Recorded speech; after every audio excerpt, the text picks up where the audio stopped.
السلام علیکم دوستو، میں ہوں کاشف قمر اور آپ موجود ہیں اسلامک نیٹ ورک پہ۔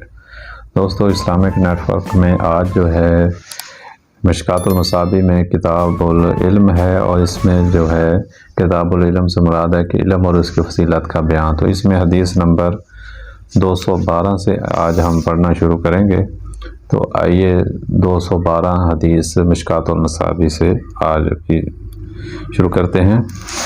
حدیث ہے، کثیر بن قیس بیان کرتے ہیں، میں ابو درداء رضی اللہ تعالیٰ عنہ کے ساتھ دمشق کی مسجد میں بیٹھا ہوا تھا کہ ایک آدمی ان کے پاس آیا اور اس نے کہا، ابو درداء، میں رسول اللہ صلی اللہ علیہ وسلم کے شہر سے ایک حدیث کی خاطر تمہارے پاس آیا ہوں۔ مجھے پتہ چلا ہے کہ آپ اسے رسول اللہ صلی اللہ علیہ وسلم سے براہ راست بیان کرتے ہیں۔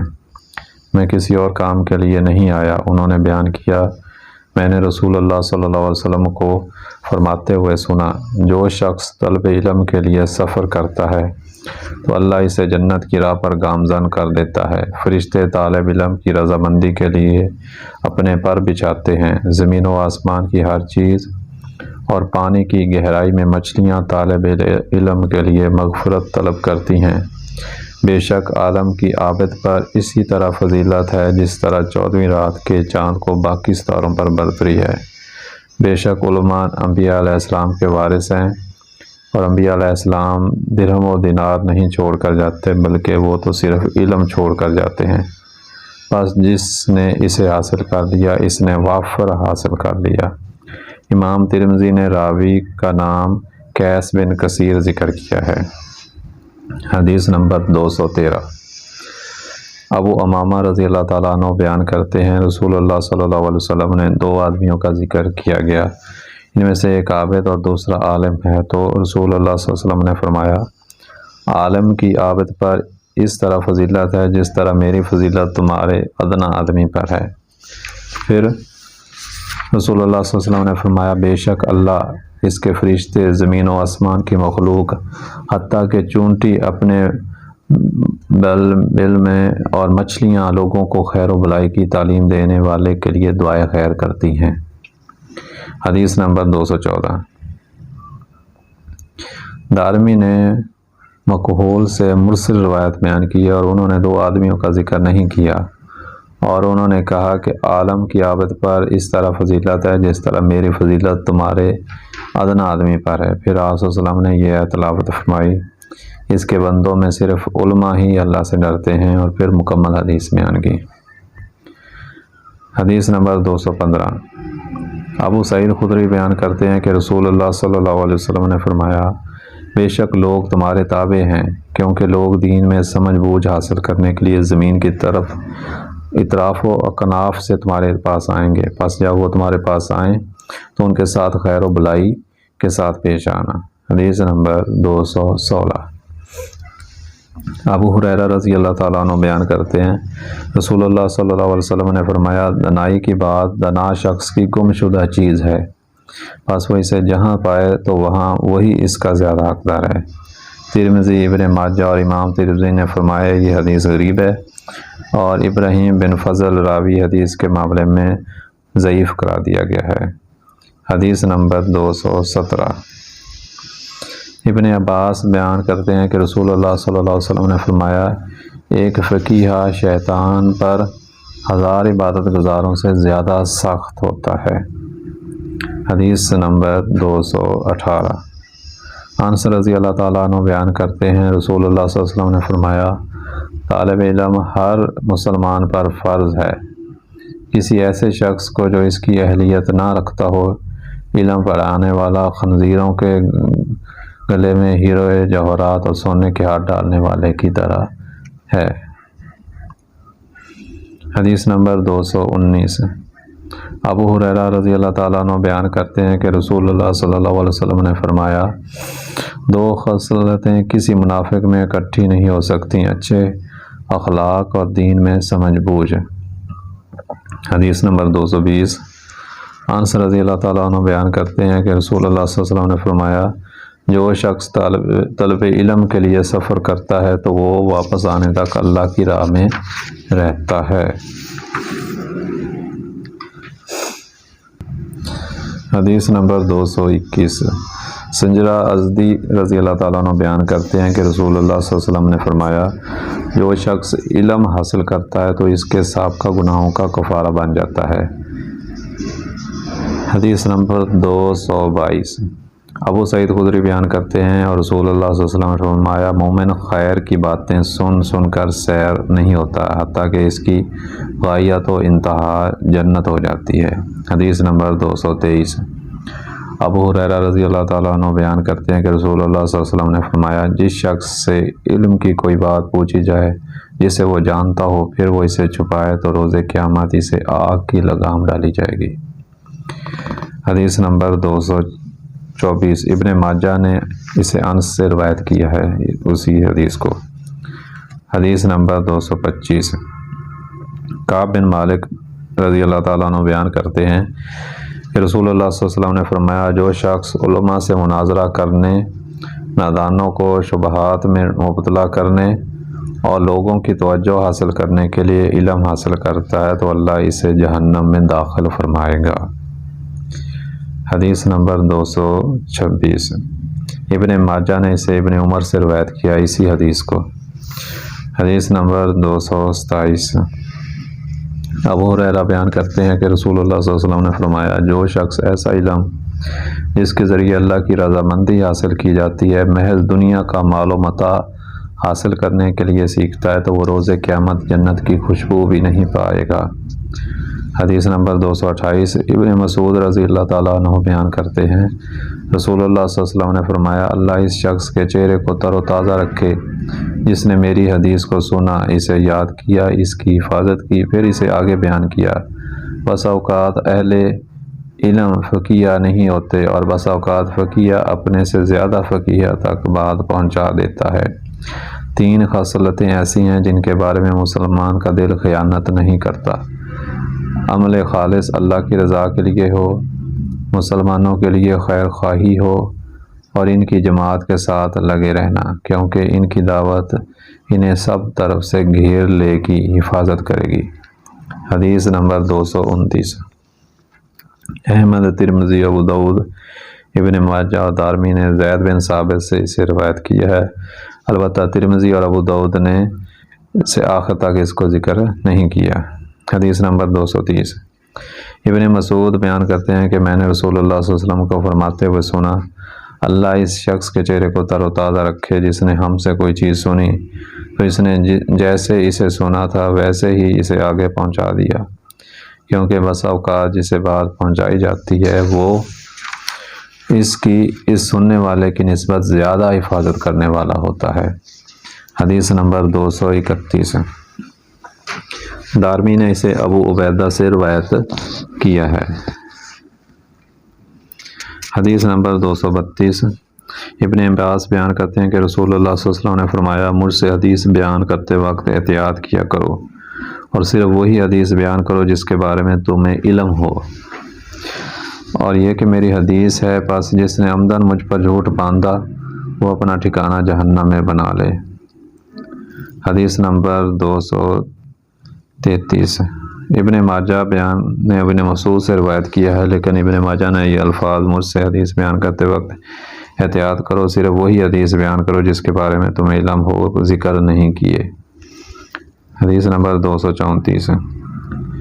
ابن عباس رضی اللہ تعالیٰ بیان کرتے ہیں کہ رسول اللہ صلی اللہ علیہ وسلم نے فرمایا جو شخص قرآن کے بارے میں اپنی رائے سے کچھ کہے تو وہ اپنا ٹھکانہ جہنم میں بنا لے، اور ایک دوسری روایت میں کہ جو شخص قرآن کے بارے میں علم کے بغیر کوئی بات کہے تو وہ اپنا ٹھکانہ جہنم میں بنا لے۔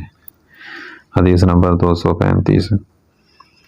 جندب رضی اللہ تعالیٰ عنہ بیان کرتے ہیں کہ رسول اللہ صلی اللہ علیہ وسلم نے فرمایا جو شخص قرآن کے بارے میں اپنی رائے سے کچھ کہے اور اگر وہ درست بھی ہو تب بھی اس نے غلطی کی۔ حدیث نمبر 236۔ ابو ہریرہ رضی اللہ تعالیٰ عنہ بیان کرتے ہیں کہ رسول اللہ صلی اللہ علیہ وسلم نے فرمایا قرآن کے بارے میں اختلاف و جھگڑا کرنا کفر ہے۔ حدیث نمبر 237۔ عمر بن شعیب اپنے والد سے اور وہ اپنے دادا سے روایت کرتے ہیں، انہوں نے کہا کہ نبی صلی اللہ علیہ وسلم نے کچھ لوگوں کو قرآن کے بارے میں جھگڑا کرتے ہوئے پایا تو فرمایا تم سے پہلے لوگ بھی اسی وجہ سے ہلاک ہوئے، انہوں نے اللہ کی کتاب کے بعض حصوں کو بعض حصوں سے رد کیا۔ حالانکہ اللہ کی کتاب تو اس لیے نازل ہوئی کہ وہ ایک دوسرے کی تصدیق کرتا ہے، پس تم قرآن کے بعض حصے سے بعض کی تکذیب نہ کرو، اس سے جو تم جان لو اسے بیان کرو، اور جس کا تمہیں پتہ نہ چلے اسے اس کے جاننے والے کے سپرد کر دو۔ حدیث نمبر 238۔ ابن مسعود بیان کرتے ہیں کہ رسول اللہ صلی اللہ علیہ وسلم نے فرمایا، قرآن 7 قراتوں میں نازل کیا گیا، اس میں سے ہر آیت کا ظاہر اور باطن ہے، اور ہر سطح کا مفہوم سمجھنے کے لیے مناسب استعداد کی ضرورت ہے۔ حدیث نمبر 239۔ عبداللہ بن عمر بیان کرتے ہیں کہ رسول اللہ صلی اللہ علیہ وسلم نے فرمایا، علم 3 ہے، آیت محکمہ یا سنت ثابتہ یا فریضہ عادلہ، ہر وہ فرض جس کی فرضیت پر مسلمانوں کا اجماع ہے، اور جو اس کے سوا ہو وہ فضل ہے۔ حدیث نمبر 240۔ عوف بن مالک بیان کرتے ہیں کہ رسول اللہ صلی اللہ علیہ وسلم نے فرمایا، امیر یا جسے وہ اجازت دے وہی خطاب کرنے کا مجاز ہے، یا پھر متکبر شخص واز کرتا ہے۔ حدیث نمبر 241۔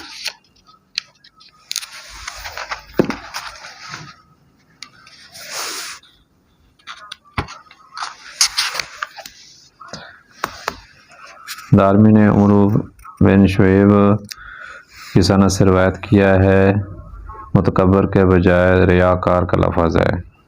حدیث نمبر 242۔ ابو ہریرہ بیان کرتے ہیں کہ رسول اللہ صلی اللہ علیہ وسلم نے فرمایا، جس شخص نے علم کے بغیر فتویٰ دیا تو اس کا گناہ اسے فتویٰ دینے والے پر ہے، اور جس شخص نے اپنے مسلمان بھائی کو کسی معاملے میں مشورہ دیا حالانکہ وہ جانتا ہے کہ بھلائی اور بہتری اس کے علاوہ کسی دوسری صورت میں ہے، تو اس نے اس سے خیانت کی۔ حدیث نمبر 243۔ معاویہ رضی اللہ تعالیٰ عنہ بیان کرتے ہیں کہ نبی صلی اللہ علیہ وسلم نے غلطی میں ڈالنے والے سوالوں سے منع فرمایا۔ حدیث نمبر 244۔ ابو ہریرہ رضی اللہ تعالیٰ عنہ بیان کرتے ہیں کہ رسول اللہ صلی اللہ علیہ وسلم نے فرمایا، علم میراث اور قرآن کی تعلیم حاصل کرو اور لوگوں کو سکھاؤ، کیونکہ عنقریب میری روح قبض کر لی جائے گی۔ حدیث نمبر 245۔ ابو درداء رضی اللہ تعالیٰ عنہ بیان کرتے ہیں، ہم رسول اللہ صلی اللہ علیہ وسلم کے ساتھ تھے تو آپ صلی اللہ علیہ وسلم نے آسمان کی طرف نظر اٹھا کر فرمایا، یہ وہ وقت ہے جس میں لوگوں سے علم سلب کر لیا جائے گا، حتیٰ کہ وہ اس سے کسی چیز پر بھی قدرت نہیں رکھیں گے۔ حدیث نمبر 246۔ ابو ہریرہ رضی اللہ تعالیٰ عنہ سے روایت ہے کہ عنقریب لوگ طلب علم میں اونٹوں پر سفر کریں گے، لیکن وہ عالم مدینہ سے زیادہ عالم کسی کو نہیں پائیں گے۔ اور ان کی جامع میں ہے کہ ابن عنایہ نے فرمایا، اس سے مراد مالک بن انس رحمۃ اللہ علیہ ہیں، انہیں کے مثل عبدالرزاق سے مروی ہے۔ اسحاق بن موسیٰ نے بیان کیا، میں نے ابن عنایہ سے سنا تو انہوں نے کہا کہ اس سے مراد عمری زاہد ہے، اور ان کا نام عبدالعزیز بن عبداللہ ہے۔ حدیث نمبر 247۔ راوی حدیث ابو علقمہ بیان کرتے ہیں کہ میری معلومات کے مطابق ابو ہریرہ اسے رسول اللہ صلی اللہ علیہ وسلم سے مرفوع روایت کرتے ہیں کہ آپ صلی اللہ علیہ وسلم نے فرمایا، اللہ عز و جل اس امت کے لیے ہر 100 سال کے آخر پر کسی ایسے شخص کو بھیجے گا جو اس کے لیے اس کے دین کی تجدید کرے گا۔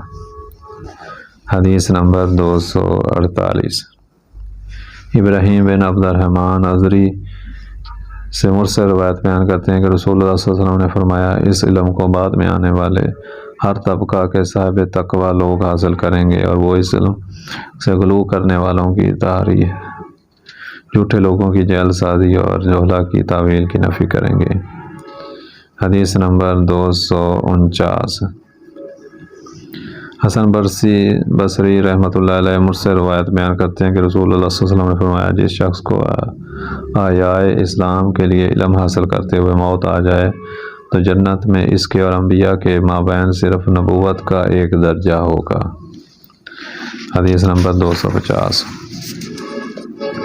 حسن بصری رحمۃ اللہ علیہ سے مرسل روایت ہے کہ رسول اللہ صلی اللہ علیہ وسلم نے فرمایا، بنی اسرائیل کے 2 آدمیوں کا تذکرہ کیا گیا۔ ان میں سے ایک عالم تھا، وہ فرض نماز پڑھ کر بیٹھ جاتا اور لوگوں کو خیر علم کی تعلیم دیتا، جبکہ دوسرا شخص دن کو روزہ رکھتا اور رات کو قیام کرتا تھا۔ آپ صلی اللہ علیہ وسلم سے دریافت کیا گیا، ان دونوں میں کون افضل ہے؟ رسول اللہ صلی اللہ علیہ وسلم نے فرمایا، اس عالم کی جو فرض نماز پڑھ کر بیٹھ جاتا ہے، لوگوں کو خیر کی تعلیم دیتا ہے، اس عابد پر جو دن کو روزہ رکھتا ہے اور رات کو قیام کرتا ہے، اس طرح فضیلت ہے جس طرح میری تمہارے ادنا پر فضیلت ہے۔ حدیث نمبر 251۔ علی رضی اللہ تعالیٰ عنہ بیان کرتے ہیں کہ رسول اللہ صلی اللہ علیہ وسلم نے فرمایا، دین کا فقیہ شخص کیا ہی اچھا ہے، اگر اس کی طرف رجوع کیا جائے تو وہ فائدہ پہنچاتا ہے، اور اگر اس سے بے نیازی برتی جائے تو وہ بھی اپنے آپ کو بے نیاز کر لیتا ہے۔ حدیث نمبر 252۔ اکرمہ سے روایت ہے کہ ابن عباس نے فرمایا، ہر جمعہ 7 دن میں لوگوں سے 1 مرتبہ واز کرو، اگر تم اس سے انکار کرتے ہو تو پھر ہفتے میں 2 مرتبہ، اگر زیادہ کرتے ہو تو پھر 3 مرتبہ لوگوں کو اس قرآن سے اکتا نہ دو، میں تمہیں نہ پاؤں کہ تم لوگوں کے پاس آؤ اور اپنی گفتگو میں مصروف ہوں اور تم ان کی بات کاٹ کر انہیں واز کرنا شروع کر دو، اس طرح تو انہیں اکتا دو گے، بلکہ تم وہاں جا کر خاموشی اختیار کرو، جب وہ تمہیں کہیں تو انہیں واز کرو اور وہ اس کی خواہش رکھتے ہوں۔ کلام دعا کرنے سے اجتناب کرو، کیونکہ میں نے رسول اللہ صلی اللہ علیہ وسلم اور آپ کے صحابہ کو دیکھا کہ وہ ایسا نہیں کیا کرتے تھے۔ حدیث نمبر 253۔ واصلہ بن اسقع بیان کرتے ہیں کہ رسول اللہ صلی اللہ علیہ وسلم نے فرمایا، جو شخص علم تلاش کرے اور اسے پالے تو اس کے لیے 2 اجر ہیں، اور اگر اسے نہ پا سکے تو اس کے لیے 1 اجر ہے۔ حدیث نمبر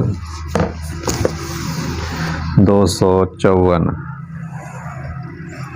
ابو ہریرہ رضی اللہ تعالیٰ عنہ بیان کرتے ہیں کہ رسول اللہ صلی اللہ علیہ وسلم نے فرمایا، مومن کو اپنی موت کے بعد اپنے اعمال و حسنات میں جن کا ثواب پہنچتا رہتا ہے، ان میں سے ایک علم ہے جو اس نے سکھایا اور اسے نشر کیا، دوسرا نیک اولاد جو اس نے چھوڑی، یا قرآن مجید جو اس نے کسی کو عطیہ کیا، یا مسجد جو اس نے بنائی، یا مسافر خانہ جو اس نے بنائے، یا نہر جو اس نے جاری کی، یا وہ صدقہ جو اس نے اپنی صحت و حیات میں اپنے مال سے کیا، بس یہ وہ اعمال ہیں جن کا ثواب اس کی موت کے بعد بھی اسے پہنچتا رہے گا۔ حدیث نمبر 255۔ عائشہ رضی اللہ تعالیٰ عنہا سے روایت ہے، انہوں نے کہا کہ میں نے رسول اللہ صلی اللہ علیہ وسلم کو فرماتے ہوئے سنا، اللہ عز و جل نے میری طرف وحی فرمائی کہ جو شخص طلب علم میں کوئی سفر کرتا ہے تو میں اس کے لیے راہ جنت آسان کر دیتا ہوں، اور میں جس کی دونوں آنکھیں سلب کر لیتا ہوں تو میں اس کے بدلے میں اسے جنت عطا کر دیتا ہوں۔ علم میں زیادت عبادت میں زیادت سے بہتر ہے، اور دین کی اصل تقوی ہے۔ حدیث نمبر 256۔ ابن عباس بیان کرتے ہیں کہ رات کی 1 گھڑی کی درس و تدریس رات بھر عبادت کرنے سے بہتر ہے۔ حدیث نمبر 257۔ عبداللہ بن عمر سے روایت ہے کہ رسول اللہ صلی اللہ علیہ وسلم مسجد نبوی میں 2 حلقوں کے پاس سے گزرے تو فرمایا، دونوں خیر و بلائی پر ہیں، لیکن ان میں سے ایک دوسرے سے افضل ہے۔ رہے وہ لوگ جو اللہ سے دعا کر رہے ہیں اور اس کے مشتاق ہیں، پس اگر وہ چاہے تو انہیں عطا فرمائے اور اگر چاہے تو عطا نہ فرمائے، اور رہے وہ لوگ جو فقہ یا علم سیکھ رہے ہیں اور جاہلوں کو تعلیم دے رہے ہیں تو وہ بہتر ہیں، اور مجھے تو معلم بنا کر بھیجا گیا ہے۔ پھر آپ اس حلقے میں بیٹھ گئے۔ حدیث نمبر 257۔ ابو درداء رضی اللہ تعالیٰ عنہ بیان کرتے ہیں، رسول اللہ صلی اللہ علیہ وسلم سے دریافت کیا گیا کہ علم کی وہ کیا حد ہے جہاں پہنچ کر انسان فقیہ بن جاتا ہے؟ رسول اللہ صلی اللہ علیہ وسلم نے فرمایا، جس شخص نے امور دین کے متعلق 40 احادیث یاد کیں اور انہیں آگے امت تک پہنچایا تو اللہ اسے فقیہ کی حیثیت سے اٹھائے گا، اور روز قیامت میں اس کے حق میں شفاعت کروں گا اور گواہی دوں گا۔ حدیث نمبر 259۔ انس بن مالک رضی اللہ تعالیٰ عنہ بیان کرتے ہیں، رسول اللہ صلی اللہ علیہ وسلم نے فرمایا، کیا تم جانتے ہو سب سے بڑا سخی کون ہے؟ صحابہ نے عرض کیا، اللہ اور اس کے رسول بہتر جانتے ہیں۔ آپ صلی اللہ علیہ وسلم نے فرمایا اللہ تعالیٰ سب سے بڑا سخی ہے، پھر اولاد آدم میں سب سے بڑا سخی میں ہوں، اور میرے بعد وہ شخص سخی ہے جس نے علم حاصل کیا اور اسے فروغ دیا۔ روز قیامت وہ اس حیثیت سے آئے گا کہ وہ اکیلا ہی امیر ہوگا، یا فرمایا اکیلا ہی ایک امت ہوگا۔ حدیث نمبر 260۔ انس بن مالک رضی اللہ تعالیٰ عنہ بیان کرتے ہیں کہ نبی صلی اللہ علیہ وسلم نے فرمایا، دو قسم کے بھوکے حریص لوگ کبھی سیر نہیں ہوتے۔ علم کا حریص شخص کبھی علم سے سیر نہیں ہوتا، اور دنیا کا حریص کبھی دنیا سے سیر نہیں ہوتا۔ کیونکہ یہ تینوں حدیث شعب الایمان میں بیان کی ہیں، اور امام احمد نے ابو درداء سے مروی حدیث کے بارے میں فرمایا، اس حدیث کا متن تو لوگوں میں مشہور ہے لیکن اس کی اسناد صحیح نہیں۔ حدیث نمبر 261۔ اون رحمۃ اللہ علیہ بیان کرتے ہیں کہ عبداللہ بن مسعود رضی اللہ تعالیٰ عنہ نے فرمایا، دو بھوکے حریص لوگ سیر نہیں ہوتے، صاحب علم اور صاحب دنیا، اور یہ دونوں برابر بھی نہیں ہو سکتے۔ رہا صاحب علم تو وہ رحمان کی رضامندی میں بڑھتا چلا جاتا ہے، اور رہا صاحب دنیا تو وہ سرکشی میں بڑھتا چلا جاتا ہے۔ پھر عبداللہ رضی اللہ تعالیٰ عنہ نے یہ آیت تلاوت فرمائی، ہاں بلا شبہ انسان سرکش ہو جاتا ہے جب وہ اپنے آپ کو بے نیاز سمجھتا ہے۔ راوی بیان کرتے ہیں کہ انہوں نے دوسروں کے لیے یہ آیت تلاوت فرمائی۔ بات صرف یہ ہے کہ اللہ کے بندوں میں سے علماء ہی اس سے ڈرتے ہیں۔ حدیث نمبر 262۔ ابن عباس بیان کرتے ہیں کہ رسول اللہ صلی اللہ علیہ وسلم نے فرمایا، میری امت میں سے کچھ لوگ دین میں تفقہ حاصل کرنے کا دعویٰ کریں گے، اور وہ قرآن پڑھیں گے، اور وہ کہیں گے ہم عمرہ کے پاس جا کر ان سے ان کی دنیا سے کچھ حاصل کرتے ہیں، اور ہم اپنے دین کو ان سے بچا کر رکھتے ہیں۔ حالانکہ ایسے نہیں ہو سکتا۔ جیسے قطاد سخت کانٹے دار جنگلی درخت سے صرف کانٹے ہی چنے جا سکتے ہیں، اسی طرح ان عمرہ کے قرب سے سوائے محمد بن سبا نے کہا، گویا آپ صلی اللہ علیہ وسلم یہ کہنا چاہتے ہیں کہ ان کے پاس جانے سے گناہ حاصل ہوگا۔ حدیث نمبر 263۔ عبداللہ بن مسعود رضی اللہ تعالیٰ عنہ بیان کرتے ہیں کہ اگر اہل علم کی حفاظت کرتے اور اس کے اہل لوگوں تک پہنچاتے تو وہ اس کے ذریعے اپنے زمانے کے لوگوں پر سیادت و حکمرانی کرتے، لیکن انہوں نے دنیا داروں کے لیے اسے مخصوص کر دیا تاکہ وہ اس کے ذریعے ان کی دنیا سے کچھ حاصل کریں، تو اس طرح وہ ان کے سامنے بے آبرو ہو گئے۔ میں نے تمہارے نبی صلی اللہ علیہ وسلم کو فرماتے ہوئے سنا، جو شخص اپنے غموں کو سمیٹ کر فقط اپنی آخرت کو ایک غم بنا لیتا ہے تو اللہ اس کی دنیا کے غموں سے اس کے لیے کافی ہو جاتا ہے، اور جس شخص کو دنیا کے غم و فکر منتشر رکھیں تو پھر اللہ کو اس کی کوئی پرواہ نہیں کہ وہ کس وادی میں ہلاک ہوتا ہے۔ حدیث نمبر 264۔ بقیہ نے شعب الایمان میں ابن عمر سے آپ صلی اللہ علیہ وسلم کے قول سے آخر تک اس کو روایت کیا ہے۔ حدیث نمبر 265۔ عمش رحمۃ اللہ علیہ بیان کرتے ہیں کہ رسول اللہ صلی اللہ علیہ وسلم نے فرمایا، بھول جانا علم کے لیے آفت ہے، اور جو علم کی اہلیت نہیں رکھتے ان سے اسے بیان کرنا اسے ضائع کرنے کے برابر ہے۔ حدیث نمبر 266۔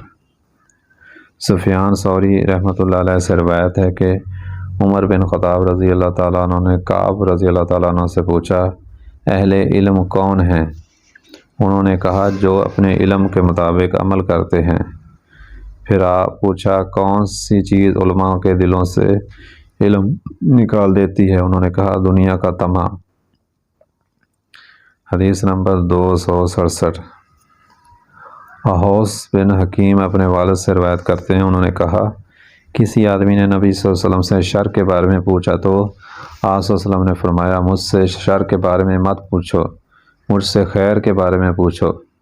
آپ صلی اللہ علیہ وسلم نے 3 مرتبہ ایسے ہی فرمایا۔ پھر آپ صلی اللہ علیہ وسلم نے فرمایا، سن لو، سب سے بڑا شر علماء سوء ہیں، اور سب سے بڑی خیر علماء خیر ہیں۔ حدیث نمبر 268۔ ابو درداء رضی اللہ تعالیٰ عنہ بیان کرتے ہیں کہ روز قیامت اللہ کے ہاں سب سے بڑا مقام اس عالم کا ہوگا جو اپنے علم سے برا مقام روز قیامت اللہ کے ہاں سب سے برا مقام اس عالم کا ہوگا جو اپنے علم سے فائدہ حاصل نہیں کرتا۔ حدیث نمبر 269۔ زیاد بن حضیر رحمۃ اللہ علیہ بیان کرتے ہیں کہ عمر رضی اللہ تعالیٰ نے مجھ سے پوچھا کہ تم جانتے ہو کون سی چیز اسلام کی عزت میں کمی کرتی ہے؟ میں نے کہا نہیں۔ انہوں نے فرمایا علم، عالم کی لغزش، منافق کا قرآن کے ساتھ جدال کرنا اور گمراہ حکمرانوں کا فیصلے کرنا۔ حدیث نمبر 270۔ حسن بصری رحمۃ اللہ علیہ بیان کرتے ہیں علم کی دو اقسام ہیں، ایک علم دل میں ہے، وہ علم نفع مند ہے، اور ایک علم زبان پر ہے، اور وہ اللہ عز و جل کی ابن آدم کے خلاف حجت ہوگی۔ حدیث نمبر 271۔ ابو ہریرہ رضی اللہ تعالیٰ عنہ بیان کرتے ہیں کہ میں نے رسول اللہ صلی اللہ علیہ وسلم سے علم کے دو ظروف یاد کیے، ان میں سے ایک میں نے تمہارے درمیان نشر کر دیا، رہی دوسری قسم تو اگر میں اسے نشر کر دوں تو میرا گلا کاٹ دیا جائے۔ حدیث نمبر 272۔ عبداللہ بن مسعود رضی اللہ تعالیٰ عنہ نے فرمایا لوگو، جس شخص کو کسی چیز کا علم ہو تو وہ اس کے متعلق بات کرے، اور جس سے علم نہ ہو تو وہ کہے اللہ عالم، اللہ بہتر جانتا ہے، کیونکہ جس چیز کا تجھے علم نہ ہو اس کے متعلق تمہارا یہ کہنا کہ اللہ بہتر جانتا ہے، یہ بھی علم کی بات ہے۔ اللہ تعالیٰ نے اپنے نبی صلی اللہ علیہ وسلم سے فرمایا کہہ دیجئے میں اس پر تم سے کوئی اجر نہیں مانگتا، اور میں تکلف کرنے والوں میں سے بھی نہیں ہوں۔ حدیث نمبر 274۔ حدیث نمبر 273۔ ابن سیرین رحمۃ اللہ علیہ نے فرمایا بے شک یہ علم دین ہے، بس تم دیکھو کہ تم اپنا دین کس طرح سے حاصل کرتے ہو۔ حدیث نمبر 274۔ حذیفہ رضی اللہ تعالیٰ عنہ نے فرمایا اے اقرا کی جماعت سیدھی راہ پر ثابت قدم رہو، اس لیے کہ تم سب سے آگے ہو، اور اگر تم دائیں بائیں چلے گئے تو تم بہت دور گمراہی میں چلے جاؤ گے۔ حدیث نمبر 275۔ ابو ہریرہ رضی اللہ تعالیٰ عنہ بیان کرتے ہیں کہ رسول اللہ صلی اللہ علیہ وسلم نے فرمایا غمناک گڑھے سے اللہ کی پناہ طلب کرو۔ صحابہ نے عرض کیا اللہ کے رسول غمناک گڑھے سے کیا مراد ہے؟ آپ صلی اللہ علیہ وسلم نے فرمایا وہ جہنم میں ایک وادی ہے جس سے جہنم کی دیگر وادیاں ہر روز 400 مرتبہ پناہ مانگتی ہیں۔ عرض کیا گیا اللہ کے رسول صلی اللہ علیہ وسلم اس میں کون داخل ہوگا؟ آپ صلی اللہ علیہ وسلم نے فرمایا اپنے اعمال کے ذریعے ریاکاری کرنے والے قرا۔ اسی طرح ابن ماجہ نے روایت کیا ہے، اور انہوں نے اس میں یہ اضافہ کیا کہ اللہ تعالیٰ کے نزدیک سب سے زیادہ ناپسندیدہ قرا وہ ہیں جو عمرہ کے پاس جاتے ہیں۔ مہاروی نے کہا اس سے ظالم عمرہ مراد ہے۔ حدیث نمبر 276۔ علی رضی اللہ تعالیٰ عنہ بیان کرتے ہیں کہ رسول اللہ صلی اللہ علیہ وسلم نے فرمایا قریب ہے کہ لوگوں پر ایک ایسا دور آئے جب وہ اسلام کا صرف نام اور قرآن کا صرف رسم الخط باقی رہ جائے۔ ان کی مساجد آباد ہوں گی لیکن وہ ہدایت سے خالی ہوں گی، ان کے علماء آسمان تلے بدترین لوگ ہوں گے، ان کے پاس سے فتنہ ظاہر ہوگا اور انہی میں لوٹ جائے گا۔ حدیث نمبر 277۔ زیاد بن لبید رضی اللہ تعالیٰ عنہ بیان کرتے ہیں کہ نبی صلی اللہ علیہ وسلم نے کسی خوفناک چیز کا ذکر کیا تو فرمایا یہ علم کی رخصت ہو جانے کی وقت ہوگی۔